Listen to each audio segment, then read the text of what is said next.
House. Colonel Rob Maness has a lifelong record of providing dedicated service to this nation. Having worked his way up from the enlisted ranks to full colonel, he served our country for more than 32 years. He has served as a bomber squadron commander, bomb disposal technician, Joint Chiefs of Staff Operations Officer, assisted the National Security Team with the campaign plan for the global war on terrorism. He authored the first theater nuclear war plan and served as the Vice Commander of America's largest airborne intelligence wing. Colonel Rob Maness is a true American hero.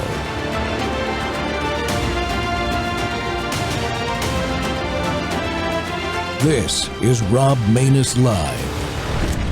I insist on not putting an end of this war of revival and resurrection before we guarantee that the Gaza Strip will not pose a threat on Israel once again. Those people in Israel who are calling out irresponsibly to end to the war and to agree to the terms of surrender of Hamas, what are they doing? They are encouraging and echoing verbatim the Hamas propaganda and echoing their psychological warfare against us and the families, and they're not bringing the release of hostages any closer. They are pushing it further away, leaving them there for longer. The terms suggested by Hamas are not new. They have demanded these surrender terms time and again in all of their negotiations. But which Israeli responsible leader could accept such terms after October 7th? I can't, and I'm sure that you wouldn't be able as well.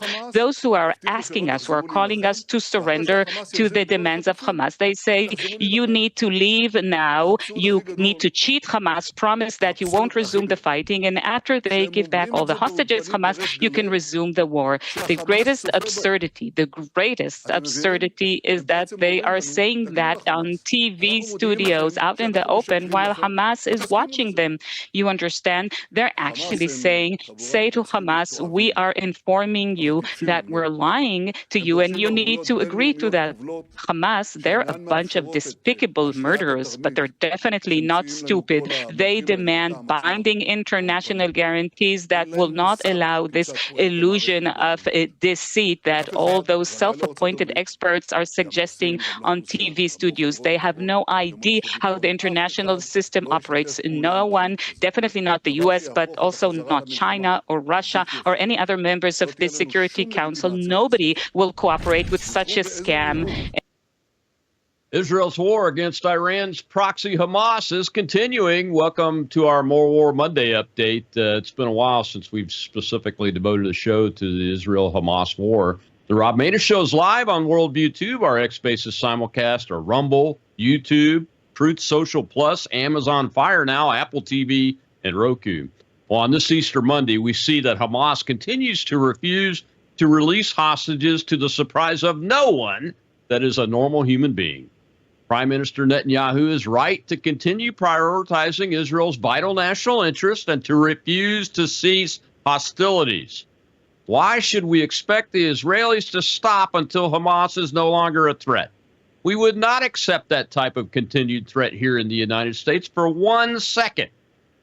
We would either destroy them no matter how long it took, or they would unconditionally surrender in the midst of that destruction. Other news, Pope Francis died this morning, so this is a good time to remind everybody he was absolutely wrong for promoting the false genocide blood libel against the Jewish state and its people. Israel only targets Hamas terrorists, not their human shields. By shifting the blame to Israel, the Pope encouraged Hamas to continue using the civilians of Gaza as human shields. That's just wrong. Hamas and Iran started this war, not Israel. Hamas leaders and their own charter call for Israel's destruction, along with its entire Jewish population, as do the Iranians routinely. By defending itself against Hamas, Israel is not committing genocide, but preventing one. The big question is, can Israel and the United States ultimately prevent Iran from committing a genocide with nuclear weapons also? Well, my guest today to discuss all this is veteran TV news producer, host of the Analyst Substack, former diplomat and brand new host, well, I guess not brand new now, host of Real America's Voices, American Sunrise Early Edition, Jake Novak. Jake, welcome back to the Rob Maness Show. Oh, thanks for joining me, and thanks for joining me on this show that I host a couple of times. You've been a great guest for me, too. So this is great log rolling here for everyone to see. Yeah, we appreciate it. Well, hey, look, when you have a network and the network can work well together, you ought to use it. That's what my philosophy is and what I was taught as a youngster growing up. So I'm using it, my friend. Thank you so much. I know you're a busy guy, but this is important. I'll tell you what my note was when I first saw that clip. I said, what silliness is this? Because what I heard from the prime minister is that Hamas is refusing to give up any hostages again. I mean, it's mind-boggling how this group of people make decisions to not do the thing that will lead to what they want, which is to end the war, right? Yeah, I mean, what you're seeing, what the prime minister was pushing back on in that soundbite is, look, after October 7th and for several months after, predictably, the Israeli people unified in their efforts to push back on Hamas after this atrocity. What's happened in the last few months is the inevitable the inevitable result of the length of this war has reignited these people in Israel who absolutely oppose Netanyahu on any circumstance whatsoever. They had to sort of crawl in a hole for a while after October 7th because it just wasn't going to fly. They would have been really resented by the Israeli public had they continued their anti-Netanyahu campaign. And, everything that you see with the never Trumpers and the insane Trump deranged people here in the United States, those who oppose everything he says, even if he says 2 + 2 = 4, is exactly what's been happening in Israel, even actually for a longer time, against Netanyahu. And you can love or hate Netanyahu, but there are some people who hate him so much that they can't see common sense. So that's one thing that's going on. But when it comes to talking about this war only in the context of getting the hostages back, that's another real mistake that people are making, including well-meaning people. Israel is fighting this war against Hamas not to get the hostages back, although that is obviously one of the major goals. Israel is fighting this war because on October 7th, 2023, well over 1,000 Israelis were massacred in a massive attack by Hamas.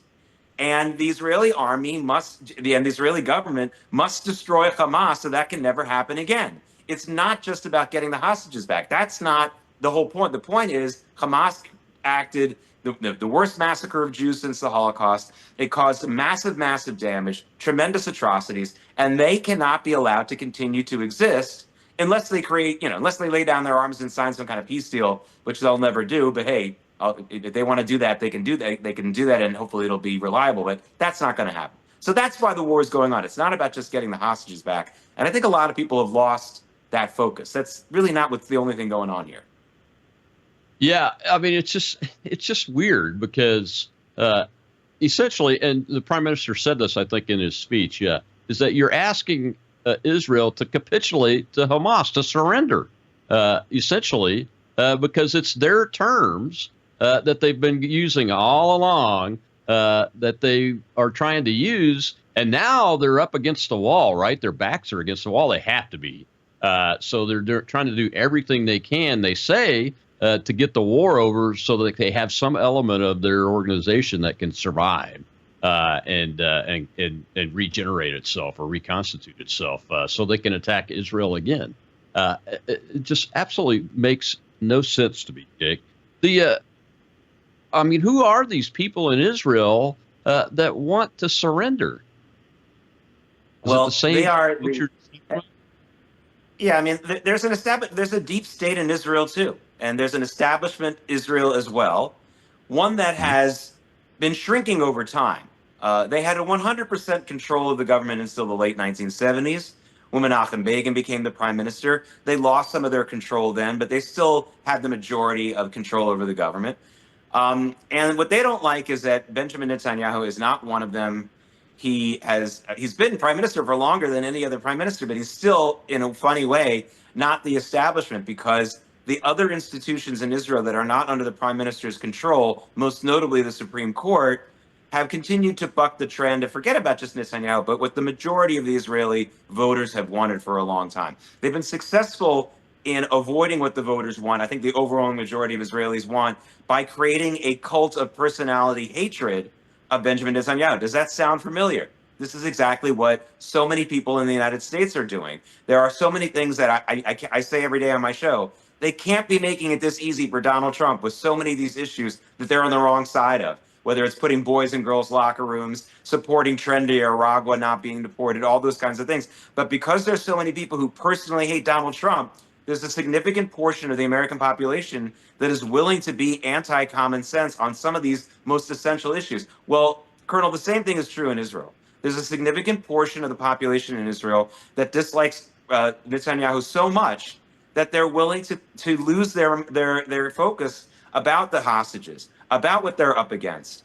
And, at least there's some good news going on, because since March 2nd, Israel has with the support. For those of you watching and wondering, well, what's the difference between Biden and Trump being in office and how this war has gone on? Well, I can tell you it's pretty significant, because on March 2nd, with the support of the Trump administration, Israel stopped allowing all this aid to go into Gaza, which everybody knew 100% of which Hamas was stealing and selling to the people of Gaza to fund their activities. Well, since March 2nd, that's been out of business, and Hamas is absolutely out of money right now, which is why it's got to be really frustrating for Prime Minister Netanyahu to see so many Israelis calling for capitulation just as Hamas is out of money, just as they are absolutely on their last legs. This is no time to be cutting a phony deal with the group that, and by the way, and Hamas keeps bailing out Netanyahu as far as some of this pressure is from these crazy people in Israel, because they're not releasing the hostages under any circumstances. Yeah. So it's almost like they're frustrated. They're attacking Netanyahu because honestly, they know Hamas won't listen and they need to attack someone. That's kind of something we're used to. Yeah, it is, and it's something that should be familiar to those that have studied history, especially 20th century history. The German Nazis were very, very similar to that during the last parts of their existence. The Japanese Empire was like that. On the hostages, I just want to take the opportunity to mention this young hostage, Eden Alexander, who's an American. In a story I read that said that Hamas said that they don't know his status because the guard that was watching him has been found dead. Is there any update on any of that you've heard about in the last 24 hours or so? No, I mean, it's still no update there. And of course, a lot of people have been saying his name lately because we've seen so many elected officials in the United States going over to El Salvador, shilling for deported MS-13 members or wife beaters or whatever you want to talk about them, and not ever saying anything about people like Eden Alexander, who's a U.S. citizen. So that's one of the reasons why his name has been brought out to the forefront again. But but listen, there's tremendous compassion, at least in my heart, and I'm sure many just everyone watching, for the families of these hostages, whether they're still alive or not, where they are exactly. We get that. But we also have to understand that those families don't get to dictate how this war is fought. And as I said before, the war is not about getting the hostages back. That is not what this war is about. The war is about Israel needing to defeat Hamas, period. Not just get the hostages back, not just get them to pull back their territory. Hamas can exist as a military entity at the end of the day. If they do, then Israel's lost the war, and it's not about just losing on a record sheet or a stat sheet. It means losing possibly the stability of the state of Israel going forward. So that's really what's going on. And of course, that has to be balanced out with personal compassion, which of course we all have. But if it comes down to getting a release of the hostages and the other choice is letting Hamas live on as a military entity, then I'm sorry, we have to choose from column B. We must destroy Hamas as a military entity. They can still have their clubs and their ladies auxiliary at Harvard and Columbia, but they can't be a military entity at the end of the day. Israel can't allow that. Or a governing body. They cannot be the government. That's what's led to this mess. We got to take a break, Jake. When we come back, though, we'll talk about why I said in the opening, what Israel is trying to do and the United States is helping is try to prevent a genocide. And the late Pope, had it absolutely wrong. We'll hear from somebody about that in the opening video in the next segment I'll be right back with Jake Novak of Real America's Voice.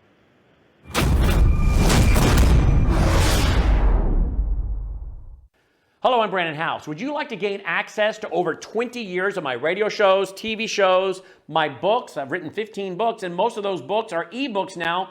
And we have conference DVDs, conferences where we filmed our conferences at the Ozarks, literally starting 20 years ago. It's all available in our archived vault. All you have to do is go to worldviewtube.com/vault, worldviewtube.com/vault, and for a reasonable monthly fee, you gain access to over 20 years of Christian worldview programming, news, information, books, documentaries, and a powerful search engine. And folks, it's a great way not only to educate yourself, equip yourself, but it's a big way that you can help fund our continuation as a broadcast network. Please check it out. worldviewtube.com/vault, worldviewtube.com/vault, and help us continue pushing out a Christian worldview. What do you make of what the Pope is saying, calling Israel, the Israeli actions in Gaza potentially genocide? Pope Francis just needs to look up the definition of the word genocide, which is the intentional wiping out of an entire race or group of people. What the IDF and Israel is trying to do is to find the hostages, release them, take out the Hamas leaders, and end the war. Every Islamic terrorist group, extremist group, pose a threat to us here in America. They pose a threat to Christians, to Americans, to democracy, to our way of life. And the Jewish people currently in Israel are sacrificing their sons and daughters to save their country, but to save us too. So it's time for every American, and in particular Christians, to stand up and make sure our representatives know they have to help Israel end this now.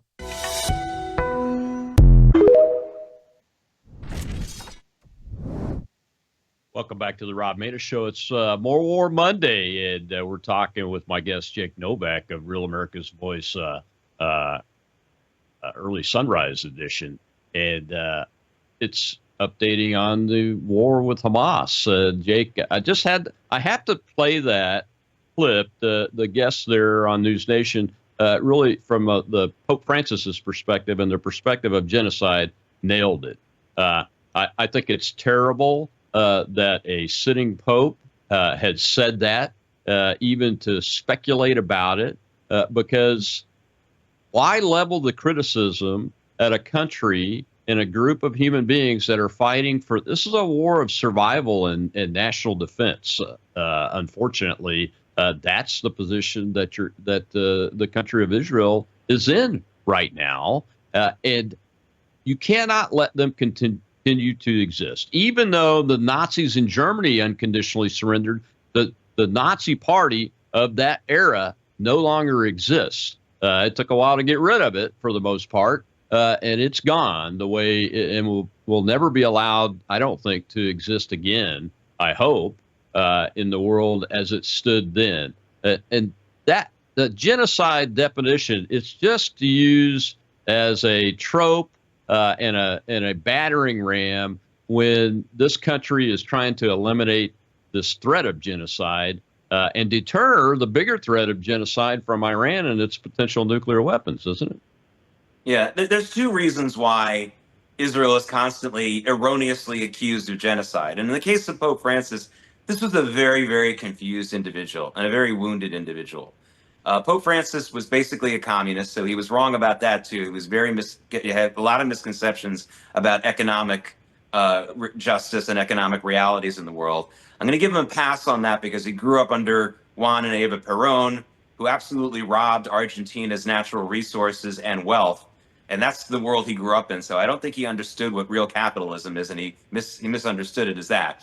As far as getting pretty close but not quite accusing Israel of genocide, there's a couple of reasons why that happens. First reason is Israel is almost entirely made up of the children, grandchildren, and great-grandchildren of Holocaust survivors and Holocaust victims. And so when you accuse those people of the still very open wound that they're dealing with, it's a way of wounding them again. You know, that's what Holocaust deniers do. Do they really not believe the Holocaust happened. No, they know the Holocaust happened, but they know that claiming that hurts the feelings of people millions of miles away, or something like that, thousands of miles away, I should say, without having to even really work hard. And that's why they do that. And the other reason why this is done is because, as you've been talking about before, there is a genocide being attempted in the Middle East. It's the one against the Jews. Yes, there are people who are trying to commit genocide in the Middle East. It's the people who are attacking the Jews. It's Hamas. It's Iran. And they tell you that all the time. They don't want any Jews to be alive in the Middle East. Now, that's a genocide. And the reason why they accuse Israel of what they are guilty of is because that's an old tactic. Accuse your enemies of what you yourself are guilty of. That's something, speaking of the Nazis, that's something Joseph Goebbels did. And by the way, Hamas is very much an outgrowth of Nazism. And I'm not just saying that because they were simpatico. I mean, it was because they really worked together. If you look at your history, the Nazi Party funded the Muslim Brotherhood starting in 1929 and into the 1930s, all the way through the war. The Muslim Brotherhood's stooge in Jerusalem, the Grand Mufti of Jerusalem, was a guest of Hitler throughout World War II in Berlin. He must have stood out like a sore thumb in Berlin. I don't know how he got around town, but he did. And so honestly, that's really why they're so similar, Rob. That's why they talk the same. That's why they have the same goals. They had the same funding and the same philosophy at its core. So yes, and it was just so disappointing to hear that from Pope Francis, even though he's so confused about many things. But by the way, that's why you need to be worried about confused. And he was just the wrong person, the exact wrong person to be elected Pope when he was elected back in 2013. And granted, I'm not a Catholic, and I know that I'm not really the best person to criticize everything about the Catholic Church, and that's really not what I'm here to do. But I will say this. As a traditional Jew, not just as a Jew, but as a traditional Jew, an educated, yeshiva-educated Jew, I can tell you, and this is a hard sell for me with my fellow Jews, traditional and secular, but I know this is a fact. It's better for the Jews when Christians are more Christian. When Christians are more devout, when Christians are more faithful, it's better for the Jews. And so when you have a pope who talks about the environment more than he talked about Christians being persecuted, when you had a pope who talked more about socialist stuff, as opposed to the devotions of the Catholic Church and the Catechism and the canon law, I knew we were in big trouble. And sure enough, we were. Yeah. It's you make a great point. It is better when Christians are more devout, and I think one of the reasons is that we tend to acknowledge and support the nation of Israel, for instance. Most of us do, I think, because we recognize the heritage of Jesus Christ was Jewish, and all of the apostles and disciples, and the heritage of that is what where we come from. So we recognize it. We also read the Bible. If you're a faithful Christian, you understand that the Jews are basically your older brother. But we didn't cross the river together. You crossed the river into believing in Jesus as the Messiah, but you still believe that God gave the Torah to the Jews. And if you are a faithful Christian, you also believe the following fact, which makes sense. God doesn't make mistakes. Now, there are some people claiming to be Christians and devout Christians who say, no, the Jews are satanic. The Jews are completely evil. In that case, why did God give them the Torah? Why did God make them a chosen people? You can say that the Jews have made this terrible error by not accepting Jesus, and that's something I understand. Otherwise, don't be a Christian. I don't want to hear from Christians who don't believe in their own belief system either. So, I mean, I wouldn't trust you if you said, hey, you're just like, no, that's not it. I understand that we have a disagreement, but we are brothers in the fact that we both believe in the divine origins of the Bible, and that God gave that Bible to the Jews. If you're a devout Christian, how can you say God made a mistake? That doesn't make any sense. So that's one of the biggest reasons why when I see Christians who are being more devout, becoming more close to their own teachings, I know that's going to be a good place for the Jews, or a good person to be with as a Jew. And that's really important. A lot of Jews don't understand that, even religious Jews don't understand that, although they're tending to understand that more these days, I'm happy to say.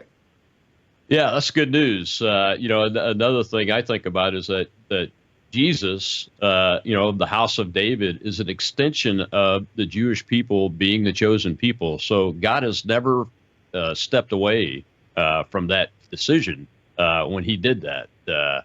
Yes, I said he because he's a he. For goodness sake, people. I heard that the Aslan's voice is going to be female in the next Narnia thing, and push back against that. But anyway, so there's that. The other thing about this genocide thing, look, when and war crimes, I want to add that into this too, because they're both war crime. It's a war crime. When you see a country like Israel with a professional armed forces that's in a war of self-defense, responding to this Holocaust-like activity, these atrocities from October 7th, 2023, and their forces do something like kill people that really were medics and fire department people, which is what happened a few weeks ago. And then they willingly, without being forced to do so, implement not just a criminal investigation or a safety investigation, but a criminal investigation using the Military Judge Advocate General's office. And reports just out from that incident where a lot of people were hurt and injured and killed by Israeli forces that shouldn't have been targeted.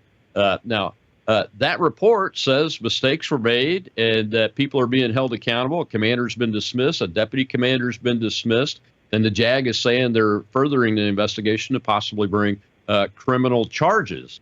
I mean, a country that's committing genocide doesn't do that.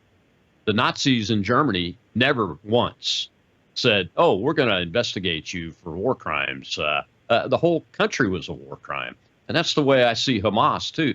The whole organization, the government, the whole thing is just a war crime scene. But here is the state of Israel under the gun, so to speak, for its survival, and it still has the character and ethical behavior of a nation that wants to be treated like everybody else and takes the right actions to do that, in my opinion. Yeah, listen, a lot of times because the only debate about Israel that gets into the public square is whether or not it should exist, people like me get accused of, oh, you never say anything bad about Israel. You never heard anything critical to say. It's like, well, the only thing we're debating is whether they get to live or die. Yeah, I'm not going to say anything bad about them. Within Israel and within other groups and very public forums too, I'm very critical of a lot of things going on in Israel. But yes, the conduct of the Israeli army, and sadly, there's not a lot of other armed forces to really compare this to. I would say really the United States is the only one in history. But when you compare it to today's history and the history of the world, you're talking about actually the most moral army in the history of the world. This is a nation in the state of Israel that's had a military powerful enough to wipe out its enemies with a snap of its finger for basically 50 years now. And they don't do it because they know that that would cause too much civilian death and too much destruction of property. And it's not really what they want. They don't want to be in a world like, even at the expense of some of their best people who die every day. You know, one of the things that really is so hurtful about the genocide thing, or when people like Joe Biden said that Israel was bombing Gaza indiscriminately. One of the things that was so hurtful about that was, you know, I know people who have died. Forget about these tribunals. I know people who have died because Israel is being so meticulous. You know, they're going from house to house when they could just bomb the whole block. And obviously Israeli troops get killed when they do that, when they could have been, quote unquote, saved if they just raised the whole thing. And they don't do that. It's really important to look at that. And I think only the U.S. armed forces is comparable in that kind of behavior. It doesn't mean that Israel is saints. The Israeli military, and we were talking about before, the deep state, the Israeli military has a lot of officer rot in it. I mean, if you want to do a show where I criticize Israel on fair criticisms, I'll need more than an hour, Colonel. I'll tell you that right now. So no one watching now better accuse me of only being, never saying anything bad about Israel, never criticizing. I have a lot of things to say about their education system, which to me is also a disappointment. Really, I'll do a show, I promise. But if you're going to have conversations about whether Israel should exist or not, and whether they should be allowed to win a war against Hamas, then no, I'm not going to say anything bad about Israel in the context of that debate. Sorry. Well, we've started. You and I've been talking about this since almost October 8th, I think, and you've been on the show several times since then. And we've always talked about our concerns with how the Israeli intelligence apparatus and the armed forces didn't know about this or didn't respond appropriately. The decision making and the national leadership wasn't fast enough, and really a lot of these people that were killed and taken hostage. Some of them were like in the process of doing like the Minuteman thing, picking up their musket and defending their homes. Many of them, I think probably most of them were in that category if they were able to do it. So yeah, I'm totally with you on that. One of the interesting things that I wanted to talk to you about in this next segment is we're starting to see and hear here in the United States about some Palestinians that are actually protesting Hamas. And I just wanted to get a chance to discuss that with you, Jake, because I think that's very interesting that finally, I hope it's organic. Finally, someone is able to step up and say, what we're doing here in Gaza is wrong and we need to change it. We'll be right back with Jake Novak. It's More War Monday, and we're updating on the Israel-Hamas war.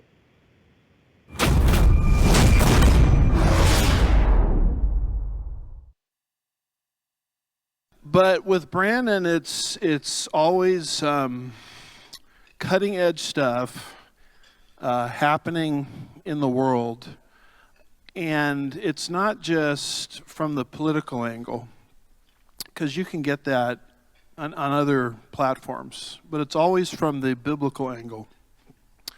So you're dealing with a guy that loves Jesus, you're dealing with a guy that's very intelligent, you're dealing with a guy that is cutting edge conservatism, and you're dealing with a guy that wants to be biblical all at the same time. And so for that reason alone, I hope many, many people will not just lift up his ministry in prayer, but will also financially get behind it, because from the angle I'm trying to describe, he really is the only game in town. And we desperately need it in these last days. Can I get an amen to that?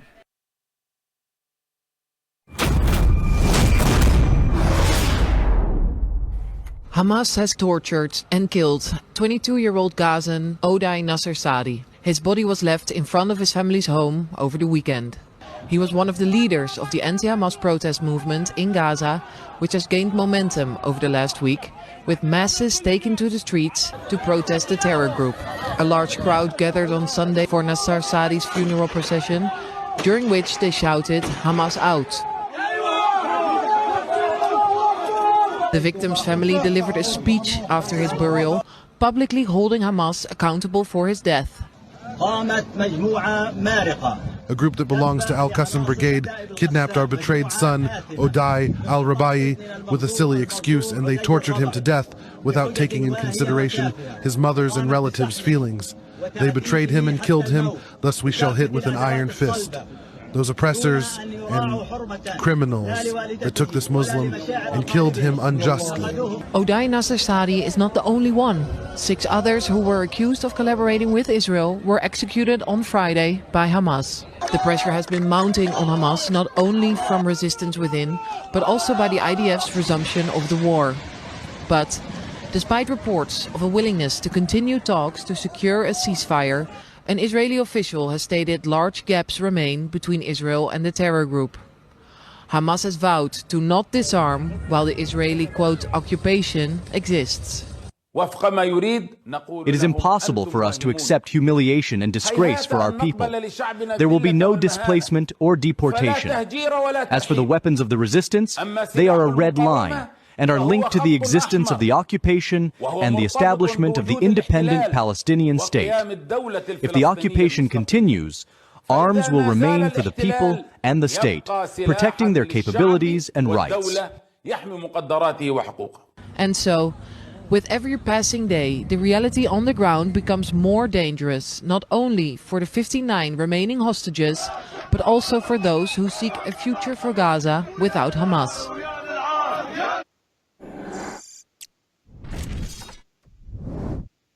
Welcome back to the Rob Maness Show. It's More War Monday, and we're talking the Israel-Hamas war. And of course, they're a proxy of the country of Iran. My host or my guest today is Jake Novak. Jake, welcome back. I just wanted to spend a little bit of time since we have the opportunity, and now we've seen real opposition to Hamas spring up by the citizens. I noticed the young man that was killed was 22 years old. It makes me believe and maybe have a little bit of hope that the kids that have been grown up in this indoctrination and have seen this are just fed up with it. Am I right in to have, is it the proper way to be thinking that this is even possible? Well, I'm not going to pour too much cold water on this, but because I consider that group to be preferable to Hamas. But from what I understand, a lot of this protest movement was funded and encouraged by the Palestinian Authority, which is really not much better than Hamas, but could be better than Hamas as time goes on. Now, what happened was the Palestinian Authority used to control both Gaza and the West Bank. They only control the West Bank now, although there are some Hamas terrorists really challenging them there as well. The Palestinian Authority was expelled from Gaza basically around the time that Israel pulled out of Gaza in 2005. And that has been the case. So Hamas has been in control of it for a long time. That said, Colonel, though, clearly there are some people who are in that protest who weren't just interested in bringing back the old Palestinian Authority either. They were motivated by their hopes for real peace, and hopefully there'll be more of them. But it wasn't so. So I'm saying, yes, it was encouraging, but I just want everyone to understand this wasn't a completely organic, grassroots anti-Hamas movement. This was the Palestinian Authority finally feeling strong enough to put together these kinds of protests, which is also a good development, because if Hamas is weak enough that they can't stop these kinds of protests and they're killing somebody like this after the fact, that leads me to believe that they really are as weak as we think. And it's possible the Palestinian Authority is a little bit more easy to deal with than Hamas. However, at the end of the day, the old leadership of the Palestinian Authority, Mahmoud Abbas, who's sitting in Ramallah in the West Bank, also needs to be removed if there's going to be any hope for peace for Jews and Muslims in that region, and for Christians, by the way, because there used to be a somewhat significant Christian population in Gaza that Hamas also chased out. There's very few of them. I think there's just a handful of Christians they left, certainly probably less than 100 in all of the Gaza Strip. So it's kind of a mess, but I am like you. I want to be optimistic about it, and I was encouraged by that. I'm just not doing it with rose-colored glasses. So let me put it that way. Yeah, I'm the same way. I want to be realistic. I'm a realist by nature when it comes to formal foreign policy, national security policy anyway, which is why I believe in what Donald Trump's trying to do with his policy. It's a policy of realism. So we have to be realistic in this. Do you think that, and I have to ask this question considering the Doge effort and Elon Musk, but this is exactly like something that a USAID type organization would be funding or should be funding if it's against the enemies of the people of the United States. Yeah, that's really funny because a lot of people, I'm glad you mentioned Doge and USAID, because when Doge got in there and we found out all the money that was being sent to terrorists and anti-Israel groups, which were also, of course, anti-American, it was actually exactly what I had thought for a long time. And it was a great retort to those people who say, like, well, I don't want to fund any foreign, I don't want any foreign aid. And a lot of people said, well, if you want to say that, you better be ready to see all that money going away from Israel. And then when you saw what the USAID was doing, I thought to myself, hey, fine, cut off all the aid. Israel comes out ahead there too, because the billions of dollars that were going to these anti-Israel groups and these terrorist groups actually was more than what Israel was getting. So fine, go for it. Get rid of all foreign aid, which I'm basically for anyway, and Israel will still. And for those of you who are worried about how that will hurt Israel, don't worry. Israel comes out ahead also. So absolutely. I mean, really. So for people who think like, well, if you're America first, you can't support Israel that much. Well, you're wrong. Because if we were really America first, then some of these terrorist groups never would have had the money or the ability to hurt and kill Israelis and Americans in the first place. So go for it. Shut the cash register. Yeah, I've always advocated for eliminating foreign aid going to our enemies for sure.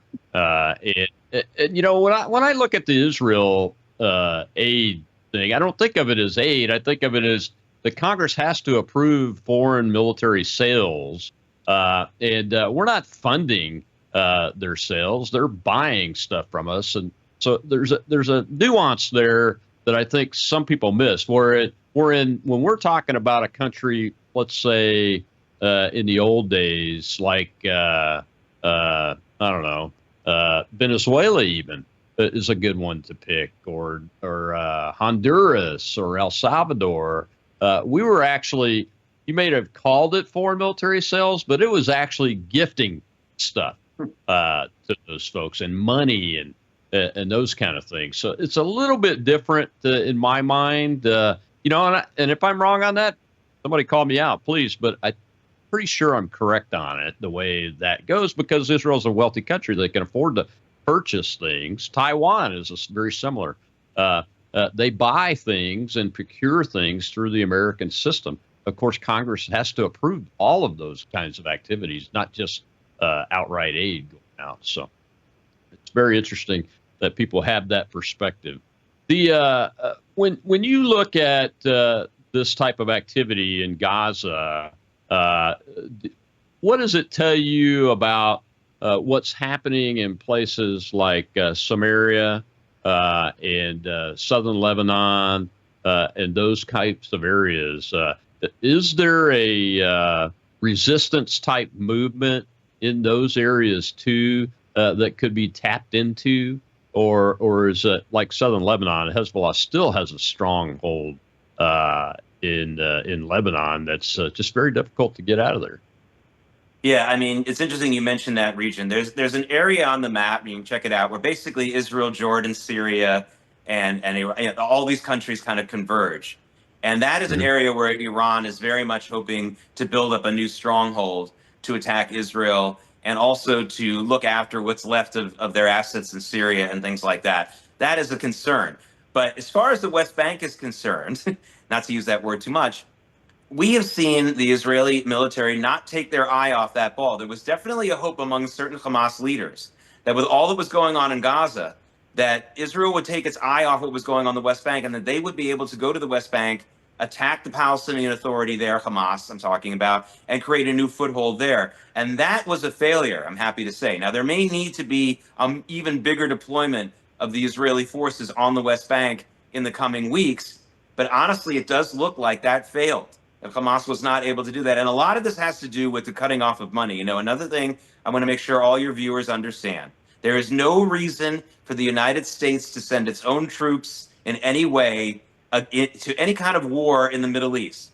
But if they're going to send money, like the previous administrations did, if they're going to send money to the enemies that way, then really we're asking for needing to do that. All we need to do is cut off the funding. And this cutoff, the fact that the Trump administration has supported Israel's cutoff of the aid that was going into Gaza, that Hamas was stealing 100% of and selling to its own people, has really been the game changer. This should have been the Biden administration's policy on October 8th. And so the fact that it took until Donald Trump got into office that Israel felt enough support to do this is the reason why that situation in the West Bank, that situation in Samaria is not as bad as it would be right now, because Hamas doesn't have the money to pay their own people in Gaza, let alone any new adventurism they have planned for the West Bank. It's about cutting off the money. We don't need to send our boys and young women into these war zones. And anyone who says we do is probably trying to trick you into saying something that'll make you sound like a warmonger. Be very careful when you're having discussions online with anyone about strikes on Iran, about strikes against Hamas that American troops might. That's not needed. And that's not what Israel wants. And that's not what people who support America really want. But we all want the cutting off of the money, not only our taxpayer money and things like USAID, but sanctions, tougher sanctions on Iran, tougher sanctions on all the financial sources of this so that we don't have to draw ourselves into war. And a lot of the people who say they don't want American troops to go over there, when you say, okay, so I assume you're in favor of cutting off all funding to Iran and making sure that they don't get that money, they'll always hem and haw and say, well, it is their money. That's where you catch them, because they're not willing to cut the money off either, which just goes to show they're really just shilling for Iran or just hate Israel so much that they like to see it destroyed. I'm giving you a little trick that you can use in your online discussions. Yeah, absolutely. People didn't used to believe me when I would tell them the Hamas people steal the aid and then they'll sell it back to the citizens. But most of it, they're keeping it. And there was a visual in the war. There's a visual evidence of this. When you see the capture of Hamas soldiers, and they strip them down to make sure there's no devices or armament on them. They're all fat. They're all in good shape. Fat as in well-fed and everything. That's because they're taking that aid and and they're feeding their forces first before they even think about selling anything, let alone giving anything to the poor people that they want you to feel sorry for. Well, when we go to the last segment, Jake, we'll hear from President Trump about Iran, but I want to talk about this issue because of all the news that's been blowing up with the Prime Minister coming over here, and all of a sudden there was no attack on Iran by the United States. We'll be right back with Jake Novak on More War Monday.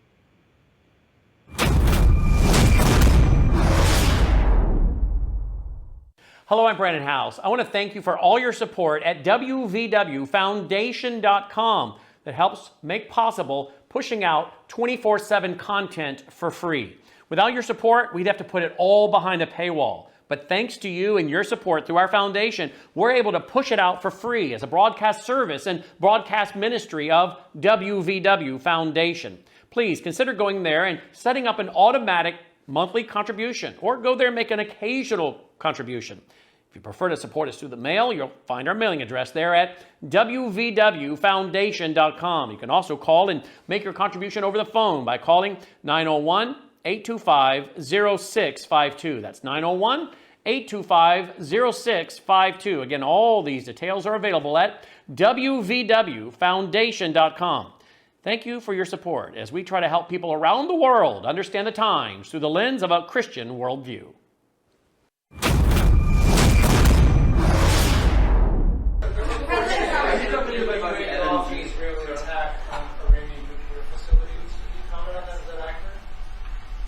And they said the attack is what? That you waved off an Israeli plan to attack Iranian nuclear facilities. I wouldn't say waved off. I'm not in a rush to do it because I think that Iran has a chance to have a great country and to live happily without death. And I'd like to see that. That's my first option. If there's a second option, I think it would be very bad for Iran. And I think Iran is wanting to talk. I hope they're wanting to talk. It's going to be very good for them if they do. And I'd like to see Iran thrive in the future, do fantastically well. I know the Iranian people, they're incredible people. Always have been very smart, very energetic, very successful people. And I don't want to do anything that's going to hurt anybody. I really don't. But Iran can't have a nuclear weapon. It's, pretty simple. It's really simple. We're not looking to take their industry. We're not looking to take their land. All we're saying is you can't have a nuclear weapon. Welcome back to the Rob Maness Show. It's More War Monday, and we're updating the Middle East war. Focused the first three segments on the Israel-Hamas war itself. And my guest is Jake Novak today, Real America's Voice. And Jake, I wanted to use this segment to talk about what the president was being asked about there. Over the last week or so, when Prime Minister Netanyahu came in, there seemed to be a building expectation in the media. The typical, the likely suspects, the mainstream media and the corporate media, the legacy media, whatever you want to call them, the ones that are the mouthpieces for what we call the national security state or the deep state. Here in the United States, which, as you said, Israel has similar things, that there was going to be some kind of attack on Iran. And we had seen the B-2 bombers in mass going to Diego Garcia, which are capable of carrying the gigantic earth-penetrating conventional bomb, only platform that's really able to do that in any numbers and be able to fly it from long distance away and then recover a long distance away and do it again. On a regular basis. But it didn't happen, even though Prime Minister Netanyahu came and they were asking the president if he had waved off an attack. And the president answered exactly like I would expect him to do. It's what I voted for. Well, I'm interested to see what we can get accomplished without killing the Iranian people, essentially, is what he said. Your thoughts on it? Yeah, well, I sure like that to happen. I mean, the narrative that Israel's just been pounding the table for not only an Israeli strike on Iran, but an American strike as well is just not true. There may be some people who say that because as a as a final statement in an argument saying, well, if there's no deal that can be made, and that's the only choice between them threatening Israel with a nuclear weapon, yes, that's what they're going to want to do. But that's going to the end of the conversation before having the beginning of the conversation. I think Prime Minister Netanyahu came to the United States for two reasons.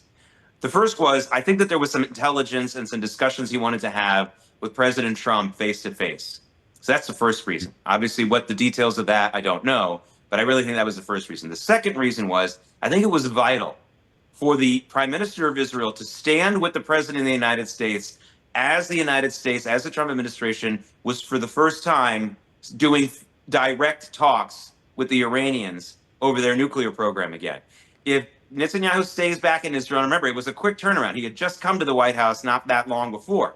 But the fact that he was with President Trump, sitting with him, showing him that same support, instead of allowing another narrative that the legacy media, I think, would have tried to pursue had he not shown up, about how, well, Netanyahu now and Trump are having a big break and they're having a fight. The fact that that wasn't the case was really important, because absolutely Israelis should have a tremendous amount invested in as many efforts that the United States can make to talk with Iran to really get them to back off where they are, especially with a supreme leader in Ali Khamenei, who has been in terrible health for quite some time. There were strong reports that he had died several months ago. Obviously, that wasn't true, but he was in such bad shape that they had a lot of believability to them for a couple of days. And we all know what happened to the elected president of Iran not that long ago in that helicopter crash, which had Kurdish sabotage written all over it, in my opinion. So that's, and there, of course, the Kurds are opponents of the Iranian regime, rightfully so. So all I can say is every effort we can make to avoid a military resolution against the Iranian regime is absolutely something worth pursuing. The only thing I will say is, again, at the end of the conversation, if you're presenting me with, well, Iran's going to have a nuclear weapon and they will be allowed to point it at any one of its neighbors or any one of its regional neighbors like Israel, then yes, the only solution to that would be a military strike. I'm sorry, but we don't have to go to the end of the conversation first. We start at the start of the conversation, which is, can we get them to back off? Can we get this? And by the way, can we run the clock out on this regime? A lot of people are accusing Iran, rightfully so, of trying to run out the clock on the talks so they can get this weapon built before the talks really get going. But we're trying to run out the clock too on Ali Khamenei, because once he dies, apparently there's not such a clear succession plan. That could be a great opportunity for the United States to try to make some inroads there that don't include a nuclear Iran. So we're also trying to run out the clock a little bit as well. Don't put that past the Trump team, and I know the Israelis are aware of it as well. Yeah, I'm glad you said that. The actual picture being portrayed and message being sent is that the Israeli Prime Minister is standing with President Trump, and that they're on the same page. We don't have to jump to the end of the conversation, and would prefer not to. That's why Donald Trump sent the letter to the Ayatollah and everything. I want to go back to something you said, which I agree with in the last segment, is that Israel doesn't need us. We don't need to put boots on the ground. They don't really need us militarily to conduct any operations. Now, it's very helpful if we can support, like in a defensive way, like we did with the mass missile attack that the Iranians tried to do. But it wasn't just the United States. Saudi Arabia, Qatar, all the folks with Jordan, all the folks with defensive capabilities shot down missiles or drones and those kind of things. I don't have a problem with that type of activity. I would prefer we not be there, be honest with you, except for the freedom of navigation stuff that's going on with the international waterways like the Red Sea and the Gulf of Aden, those kind of areas. But if people are wanting to get us involved, that's the maximum extent that I would ever even support as a defensive round, because Israel doesn't really need us to do that. And number two, Iran is not an existential threat to the United States. It is one to the state of Israel and to all the democracies, really, the people that want peace in that region, whether they're democracies or not. To be honest with you, the Saudi Arabian monarchy, they don't want all-out war to happen between Arabs and the state of Israel, especially one where Iran's slinging nuclear weapons around. Yeah, you're right that Israel doesn't need the United States military, actual troops and sailors and commandos or anything else like that, but it absolutely needs America's political support. We need presidents, in the world who are promoting our allies and promoting a pushback against, for lack of a better word, evil in the world, terrorism, all that kind of stuff. We always need presidents like that, and we've had presidents who have done that job with varying degrees of success. I think, for example, George W. Bush's heart was in the right place when he tried to communicate an anti-terror message. I think sometimes he had some hits and sometimes he had some misses in his messaging. I'm not talking here about the choice of how the Iraq War went down, and all that kind of stuff. But there was, and believe it or not, even Barack Obama and Joe Biden at times had decent messaging about this. But of course, in the case of Biden and Obama, it wasn't just a case of bad rhetoric sometimes, and sometimes their rhetoric was very good. It was just they sent mixed messages. Then they would have someone like Joe Biden say things like, well, Israel is indiscriminately bombing Gaza, which is the opposite of what the truth is, and it really constitutes as a blood libel. So, that's what Israel needs. They need a president like President Trump to keep reminding the world why we are allies, to keep reminding the world why we support Israel politically, to keep in mind why we've done the things like make sure that they get the proper loans and the proper fast tracking of weapons, to make sure that Israel and its technology and its scientists are allowed to work with our military here in the United States to develop weapons. Remember, the Iron Dome is a joint U.S.-Israeli project. It doesn't exist without both of those partners. The F-35, as it stands today, with all of its financial problems, I'm not talking about that, but the F-35's stealth capacities are what they are today because of U.S.-Israeli partnerships. We need a president who reminds the American public of that regularly and not leave it up to just the lobbyists, not leave it up to just people who are leaders in the evangelical or Jewish communities. That's not what we need, because then you get all the conspiracy theorists about certain groups controlling the government and things like that. We need a president to remind everybody, hey, this isn't about that. I don't get any, Trump didn't get any money from the, to help his first campaign from anybody like that. So it really should be reminded that when it comes down to it, it's about our interests. And we need presidents who articulate that. And I think President Trump does that pretty well. And I'd like to see him to continue doing that. But as far as sending troops and again, anyone who says that and says they're speaking on behalf of Israel when they say that is lying. They're trying to they're probably anti-Israel and probably anti-America. You got to watch that. That's a giveaway. Yeah, if you haven't figured it out, those positions turn people against America and Israel quickly. And I'm talking about American citizens. I'm not talking about folks or other countries around the world. But I'm glad you brought that out about our interests here in the United States. Yes, Israel is extremely important. As a Christian that believes that Israel is the chosen people, and as we talked about before, Christ comes from that chosen people, and there's a reason for that. God did it on purpose and wasn't wrong to do it. But the United States has national interests in the Middle East. Well, the number one is freedom of navigation, so that our cargo ships can freely navigate without being attacked by Iranian proxies like the Houthis and other peoples too. I mean, we took a role on that when we first became a international superpower under Teddy Roosevelt to ensure freedom of navigation on the seas. We've done it our entire life. I'm looking at a painting of the USS Constitution giving payment in iron to Tripoli because they were attacking our shipping off the coast of Tripoli. The Barbary pirates were.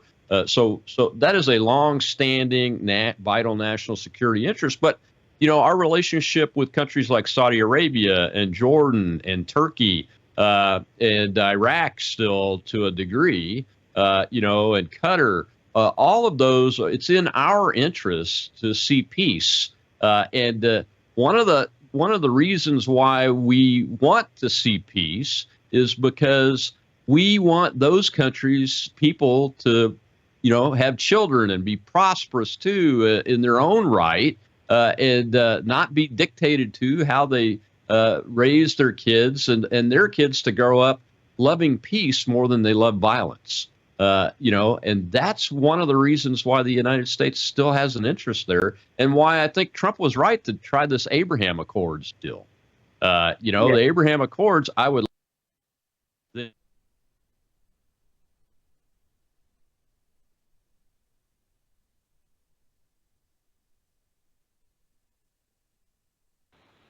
What do you need? There we Yeah, are. sure. Yeah. Yeah. I hear you now. Yeah.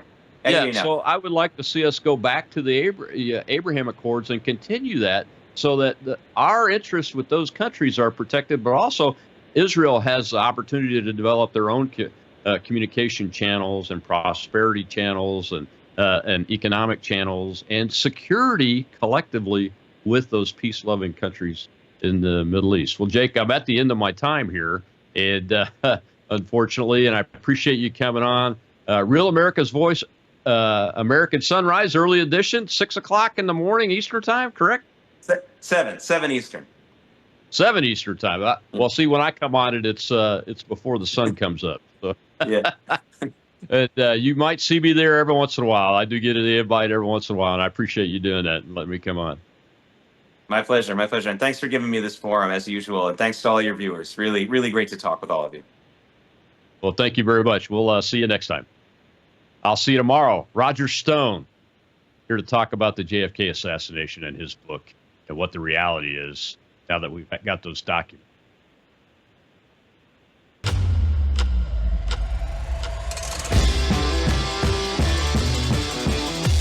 Hello, I'm Brandon House, and I want to tell you about Numi. This is a swish. You just take 2